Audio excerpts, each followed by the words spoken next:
الحمد للہ رب العالمین والعاقبۃ للمتقین والصلاة والسلام علی سید المرسلین وبعد اعوذ باللہ من الشیطان الرجیم بسم اللہ الرحمن الرحیم وما امروا الا لیعبدوا اللہ مخلصین لہ الدین۔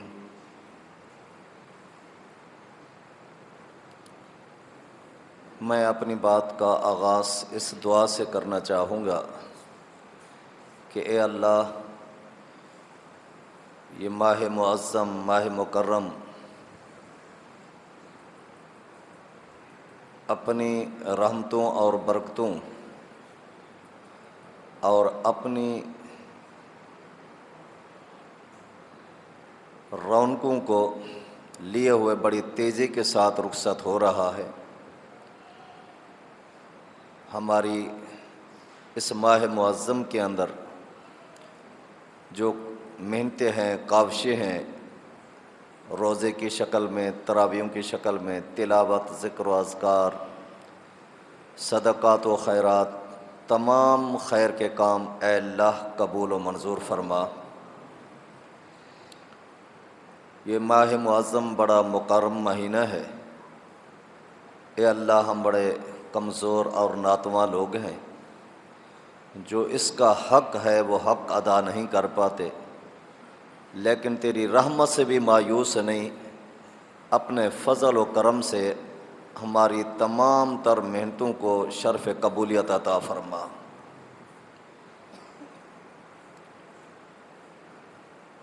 ہر خیر کا کام، ہر نیکی کا کام کرنے سے پہلے یہ سوچ لیں کہ یہ میرا کام کس کے لیے ہے؟ اللہ کی رضا کے لیے ہے؟ کہیں نام و نبود، شہرت، تشہیر مقصود تو نہیں ہے؟ اخلاص بنیادی چیز ہے۔ ہر عمل کے لیے اخلاص ضروری ہے، بلکہ میں یوں کہوں تو بھی غلط نہ ہوگا کہ اعظم الرکن جو ہے وہ اخلاص ہے۔ اسلام کے، ایمان کے ارکان میں اعظم رکن، سب سے بڑا رکن جو ہے وہ اخلاص ہے۔ بلکہ سنن بہقی کی روایت ہے، نبی علیہ الصلوۃ والسلام کے پاس ایک شخص آ کر سوال کرتا ہے، یا رسول اللہ مل ایمان، اے اللہ کے نبی صلی اللہ علیہ وسلم ایمان کیا ہے؟ قال الاخلاص، نبی علیہ الصلوۃ والسلام نے فرمایا ایمان نام ہی اخلاص کا ہے۔ ایمان بھی اس کے لیے شرط اخلاص ہے، اگر اخلاص نہیں ہے تو پھر نفاق ہے، منافقت ہے۔ عبداللہ بن ابی بن سلول رئیس المنافقین کیوں کہلائے؟ ایمان کا دعویٰ اس کا بھی تھا لیکن اخلاص نہیں۔ اخلاص بنیادی چیز ہے۔ سورہ حج میں اللہ رب العالمین ارشاد فرماتے ہیں، لن ینال اللہ لحومها ولا دماؤها ولکن ینالہ التقوی منکم۔ قربانی کا گوشت اللہ کیا نہیں پہنچتا، خون نہیں پہنچتا، اللہ دلوں کی حرارت کو دیکھتا ہے، دل کی تڑپ، اخلاص کو دیکھتا ہے۔ صحیح مسلم کی روایت پہ غور کریں، نبی علیہ الصلوۃ والسلام فرماتے ہیں، ان اللہ لا ينظر الى اجسامکم ولا الى صورکم ولکن ينظر الى قلوبکم۔ اللہ رب العالمین تمہارے جسموں کی طرف نہیں دیکھتا کہ کتنا لحیم ہے، کتنا جسیم ہے، کتنا طاقتور ہے، نہیں، ولا الی صورکم، اور نہ ہی تمہاری شکلوں کو دیکھتا ہے،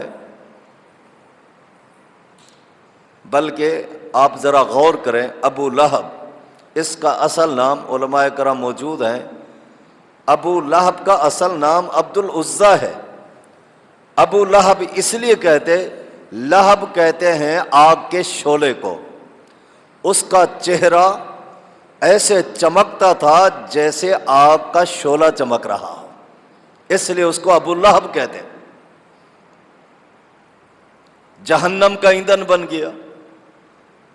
اور پھر دیکھ لیں بلال حبشی کو، کالے رنگ والا، ابن خزیمہ کی روایت ہے، نبی علیہ الصلوۃ والسلام نے پوچھا یا بلال بما سبقتنی الی الجنہ سمیت خشخشۃ امامی، اے بلال آج جنت کی سیر کر رہا تھا، اپنے آگے چلتے ہوئے آواز سنی، ایسے محسوس ہوا کہ میرے آگے آگے کوئی چل رہا ہے، نظر نہیں آتا۔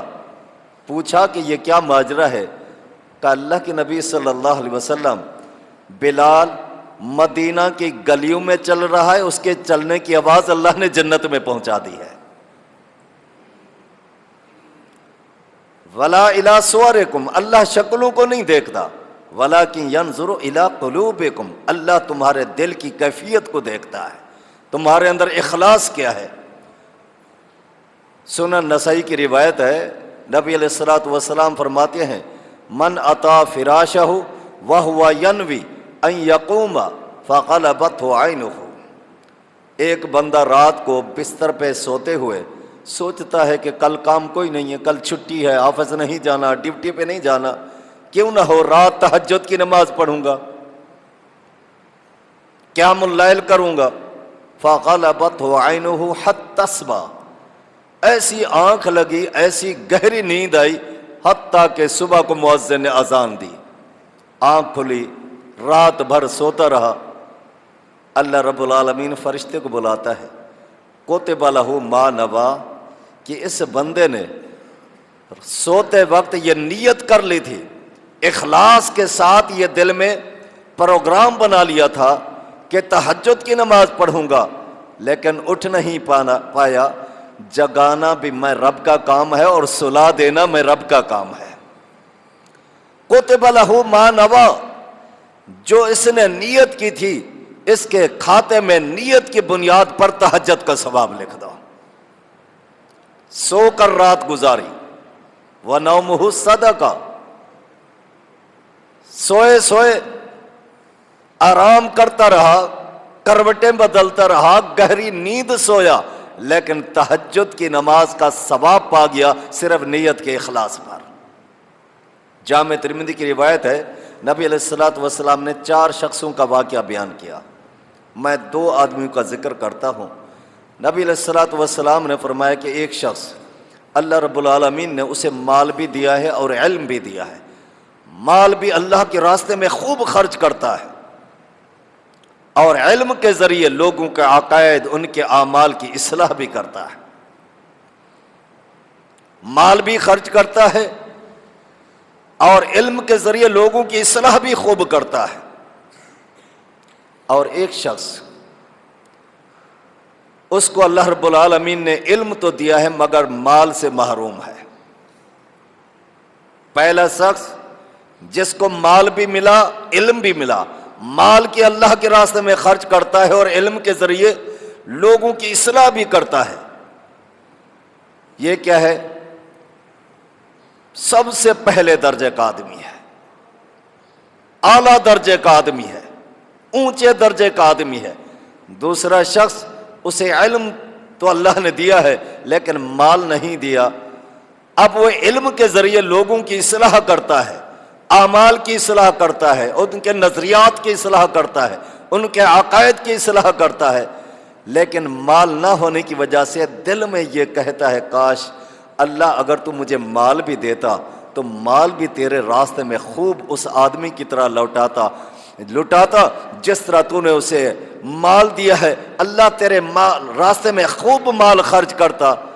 فرمایا فَهُوَ بِنِيَّتِهِ اجرهما سواء، اللہ رب العالمین اس نیت اور اخلاص کی بنیاد پر جو اجر و ثواب اللہ اس کو عطا کرتا ہے جو مال خرچ کر کے اور علم کے ذریعے لوگوں کی اصلاح کر کے اجر و ثواب پاتا ہے، اس نیت کی بنیاد پر اللہ دونوں کو برابر ثواب عطا فرماتا ہے۔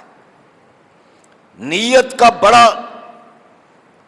دخل ہے ہر نیکی کے کام میں۔ ابو داؤد کی روایت ہے، عبداللہ بن ثابت رضی اللہ تعالیٰ عنہ کا جب انتقال ہوا، بیٹیاں زاروں قطار رو رہی تھی، بڑی مغموم، بڑی غم زدہ تھی، صحابہ نبی علیہ الصلوۃ والسلام کے پاس آ کر عرض کرتے ہیں، اللہ کے نبی صلی اللہ علیہ وسلم، عبداللہ کا انتقال ہو گیا، بیٹیاں بڑی مغموم ہیں، غم زدہ ہیں، زاروں قطار روئے جا رہی ہے، آپ تشریف لائیں، تھوڑا آپ تسلی دے دیں گے، ان کو تھوڑا سکون مل جائے گا، صبر آ جائے گا۔ نبی علیہ الصلوۃ والسلام تشریف لائے، آپ ان بچیوں کو تسلی دینے لگے، بیٹیاں دیکھیں یہ اللہ رب العالمین کا امر ہے، یہ موت سے کسی کو مفر نہیں، یہ تو سب کے اوپر وقت آنا ہے۔ بیٹیوں نے کیا کہا؟ اللہ کے نبی صلی اللہ علیہ وسلم، جی ہاں ہمیں پتہ ہے، کل نفس ذائقۃ الموت، موت تو ہر نفس پہ آنی ہے۔ قل ان الموت الذی تفرون منہ فانہ ملاقیکم ثم تردون الی عالم الغیب والشہادہ فینبئکم بما کنتم تعملون۔ موت سے کوئی نہیں بچ سکتا، اینما تکونوا یدرککم الموت ولو کنتم فی بروج مشیدہ۔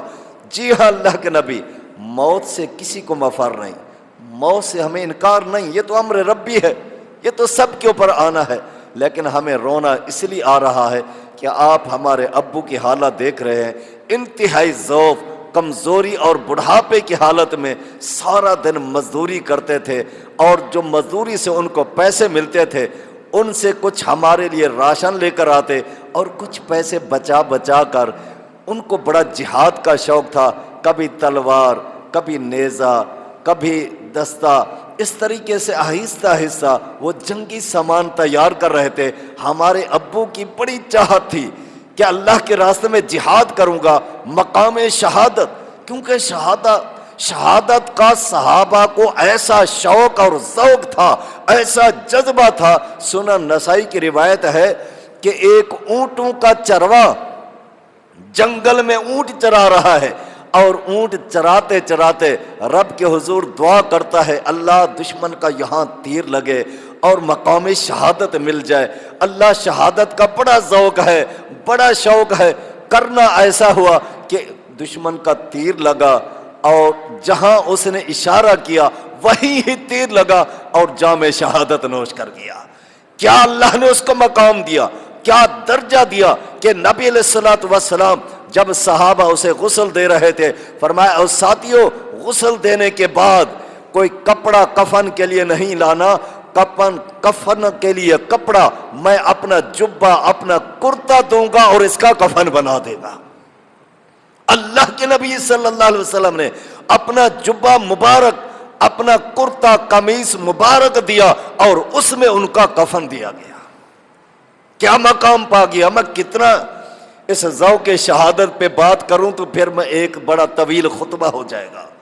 صحابہ کی تڑپ کا اللہ کے نبی صلی اللہ علیہ وسلم، ہمیں رونا اس بات پہ نہیں ہے کہ ہمارے ابو کا انتقال ہو گیا، غم اس بات پہ ہے کہ ابو نے کتنی محنت کر کر کے جہادی سامان مکمل کیا، آج جہادی سامان بھی مکمل ہو گیا اور ہمارے ابو بستر پر انتقال کر گئے۔ جو ان کو شہادت کا ایک ذوق تھا، جذبہ تھا، وہ دل کی دل میں رہ گئی، بس وہی باتیں یاد کر کر کے رونا آتا ہے۔ نبی علیہ الصلوۃ والسلام نے کیا فرمایا، اس بات کے اوپر غور کرنا ہے۔ آپ علیہ الصلوۃ والسلام نے فرمایا، بیٹیوں غم زدہ نہ ہو، غم نہ کرو، وَلَهُ مَا نَوَى، جو ابو کی نیت تھی، اس نیت کی بنیاد پر اللہ نے اسے مقام شہادت عطا فرما دیا ہے۔ تو میں عرض یہ کر رہا تھا میرے بھائیوں، ہم جو بھی عمل کریں اس کے اندر صرف خالص اللہ کی رضا ہو، اخلاص ہو، نام و نمود نہ ہو، شہرت نہ ہو، ناموری مقصود نہ ہو، صرف اور صرف اللہ کی رضا، اخلاص ہونا چاہیے ہر کام میں، چاہے وہ چھوٹے سے چھوٹا عمل کیوں نہ ہو، اخلاص ہے تو وہ کامیابی کا سبب بن جاتا ہے۔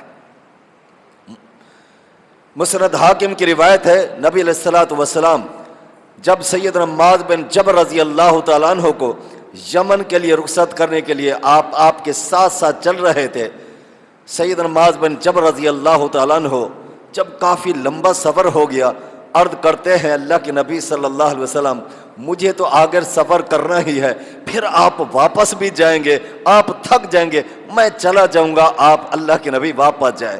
نبی علیہ الصلوۃ والسلام نے فرمایا، معاذ، ہو سکتا ہے دوبارہ تم آؤ اور مجھے نہ پاؤ، یعنی موت کی طرف اشارہ تھا، معاذ بن جبل کی کیا کیفیت ہوگی، کیا کیفیت ہوگی، پورا جسم لرزا اٹھا کہ میں آؤں اور اللہ کے نبی صلی اللہ علیہ وسلم سے ملاقات نہ ہو۔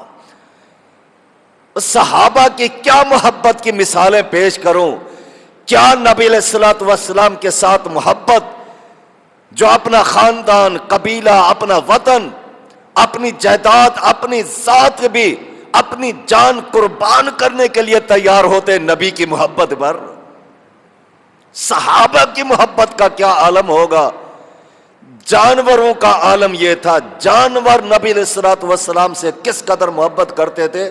مسند احمد کی روایت ہے، صحابی کہتے ہیں میں اللہ کے نبی صلی اللہ علیہ وسلم کے ساتھ سفر کر رہا تھا، ایک وادی میں پہنچے، وہاں ہم آرام کرنے کے لیے بیٹھے، اچانک دیکھا کہ ایک دوڑتا ہوا اونٹ اللہ کی نبی علیہ الصلوۃ والسلام کی طرف آ رہا ہے۔ میں گھبرا گیا، کہیں یہ اونٹ نبی علیہ السلام کے اوپر حملہ نہ کر دے۔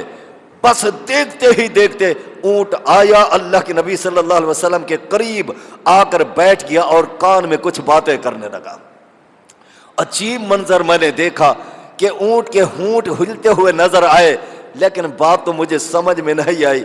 بس وہ جیسے ہی اس نے بات مکمل کی، ادھر دیکھا کہ کچھ آدمی ہیں، ان کے ہاتھوں میں بڑی بڑی لکڑیاں ہیں، دوڑتے ہوئے آ رہے ہیں۔ اونٹ نے جلدی سے نبی علیہ الصلوۃ والسلام کے کان میں پھر اپنی بات شروع کر دی کہ یہی لوگ ہیں جو میرے پیچھے لگے ہوئے۔ جب وہ قریب ہے، نبی علیہ الصلوۃ والسلام نے روک دیا، کہا رک جاؤ، کہا اللہ کے نبی صلی اللہ علیہ وسلم نے، اس اونٹ نے ہمیں تھکا دیا، ہم سے بھاگ آیا، ہم اس کو نہیں چھوڑیں گے، ہمیں تھکا دیا، وادیوں سے، ریگستانوں سے دوڑتے دوڑتے، گرمیوں کا موسم ہے، پسینے میں شرابور ہے، ہم اس کو نہیں چھوڑیں گے۔